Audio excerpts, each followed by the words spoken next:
அதே கிருஷ்ணா. அழகான நீலகண்ட பர்வதம், ஜோரான பத்ரிகாசிரம கோவில். இங்கே நீங்கள் கீழே பார்க்கறது ரிஷி கங்கா.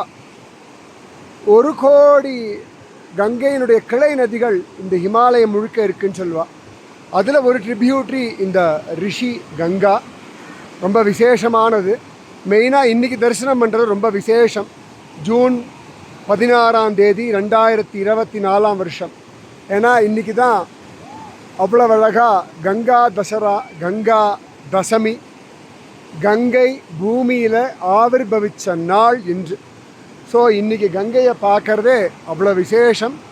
ரிஷி கங்கா. இந்த ரிஷி கங்கா அழகாக அங்கே நம்ம அலக்கநந்தாவோட சங்கமம் ஆயிடுறா. அலக்கநந்தா அலக்காபுரியிலிருந்து வரா. அலக்கநந்தாவை பார்த்தாலே நினச்சாலே பாவம் போயிடும் அப்படின்னு பகவான் கிருஷ்ணன் உத்தவனுக்கு சொன்னார். அதுதான் பத்ரிநாதனுடைய கோவில். கோடி ஜன்ம சுக்கிருத்தம் இந்த தரிசனம். நீங்களும் உங்கள் குடும்பமும் எல்லாரும் சௌக்கியமாக இருங்கோ. உங்கள் மூதாதையர்கள் சத்கதி அடையட்டும். ராதே கிருஷ்ணா.